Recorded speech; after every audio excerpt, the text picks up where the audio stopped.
और इसी मुद्दे पर चर्चा करने के लिए मेरे साथ तमाम मेहमान मौजूद हैं। सबसे पहले परिचय करवा देती हूँ, बीजेपी से प्रवक्ता है वीरेंद्र बब्बर जी, बहुत बहुत स्वागत है वीरेंद्र जी। और राजनीतिक विश्लेषक है निरंजन पौधा जी, निरंजन जी बहुत बहुत स्वागत है आपका। सबसे पहले है निरंजन जी, देखिए चूंकि अब राहुल गांधी की सांसदीय बहाल हो गई है, अब क्या लगता है कि मोदी मैजिक पर विपक्षी एकता और राहुल गांधी भारी पड़ेंगे आने वाले चुनाव में? 24 का हो या फिर उससे पहले लोकसभा, राज्यसभा, राज्यों में कई विधानसभा चुनाव भी होने हैं।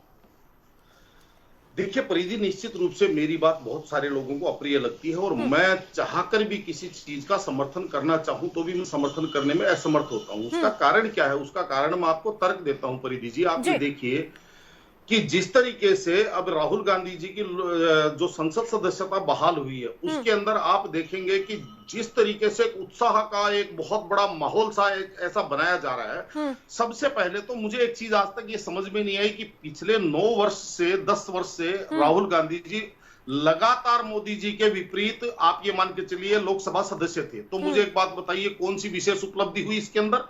पिछले 9 साल 10 वर्ष के अंदर राहुल गांधी जी अगर हम बात करें, उनकी योग्यता की बात करें तो परिधि जी योग्यता की बात तो परीक्षा परिणामों के अंतर्गत ही आएगी ना। और परीक्षा परिणामों के अंदर आप एक चीज देखिए, लगातार जिस तरीके से 2004 की बात है, 2013 की बात करें तो जो 17 या 18 राज्यों के अंदर कांग्रेस की जो सरकार हुआ करती थी वो सिमट करके कहां पहुंच गई। और आज कांग्रेस की बात करें, राहुल गांधी जी की बात करें तो वो जो एक अपनी जो पहले कांग्रेस के महासचिव हुआ करते, राष्ट्रीय महासचिव, उसके बाद में कांग्रेस के राष्ट्रीय अध्यक्ष, जब उन्होंने अपना महासचिव और राष्ट्रीय अध्यक्ष पद त्याग दिया, क्यों त्याग दिया मुझे एक बात बताइए? कहीं ना कहीं उन्होंने अपने आप की विफलता मान करके ही 2019 के बाद में अपना राष्ट्रीय अध्यक्ष पद त्यागा था ना। उसके बाद में ऐसी कौन सी उपलब्धि हो गई कि हम ये मान के चलेंगे भाई राहुल गांधी जी एक विस्फोटक नेता है? ये ऐसी कौन सी उपलब्धि हो गई? अगर हम बात करें भारत जोड़ो यात्रा की, परिधि जी पूरी होने दीजिए, हम बात करें भारत जोड़ो यात्रा की, तो भारत जोड़ो यात्रा के बाद में भी 4 राज्यों के चुनाव हुए, दिल्ली के अंदर एमसीडी के चुनाव हुए, गुजरात के चुनाव हुए, हिमाचल के और कर्नाटक के। वहां पे भी 2 राज्यों के अंदर इनको बड़ी मुंह की खानी पड़ी और 2 राज्यों के अंदर ये सरकार बनाने में सक्सेस कामयाब हुए। तो इसको भी आप बहुत बड़ी सफलता ना मान के चलिए।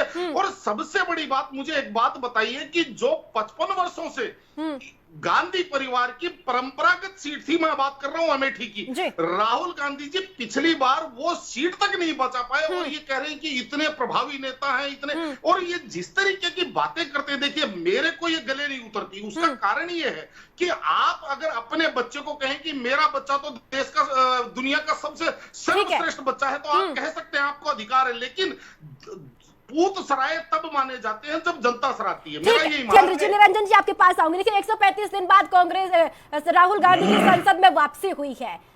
कांग्रेस के साथ साथ इंडिया को कितनी मजबूती मिल पाएगी राहुल गांधी के वापसी पर?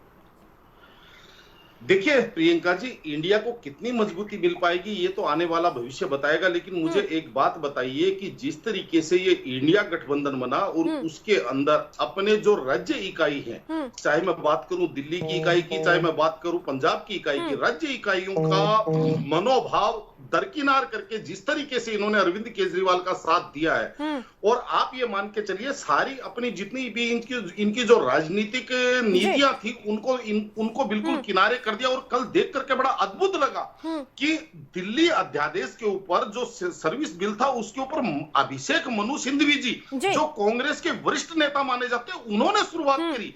यानी कि कहने का तात्पर्य यह है कि इधर संदीप दीक्षित जी, अजय माकन जी, जिन्होंने कांग्रेस को दिल्ली के अंदर चलाया है, बनाया है, रखा है, प्रदेश अध्यक्ष रहे हैं अजय माकन जी, और उनकी सारी भावनाओं को दरकिनार करके केवल और केवल जिसको कहते हैं सूक्ष्म लाभ के लिए इन्होंने 2 राज्यों की बलि की भेंट चढ़ा दी।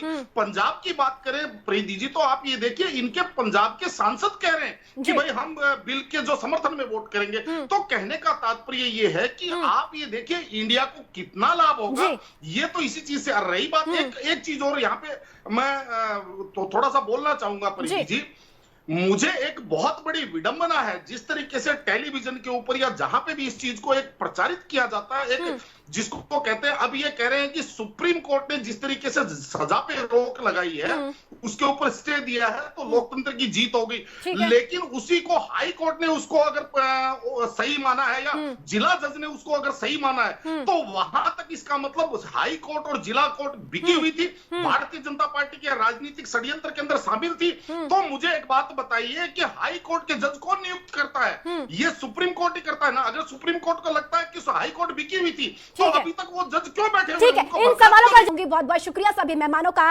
वीरेंद्र जी बहुत बहुत शुक्रिया, प्रियंका जी बहुत बहुत शुक्रिया और निरंजन जी आपका भी बहुत बहुत शुक्रिया। और इसी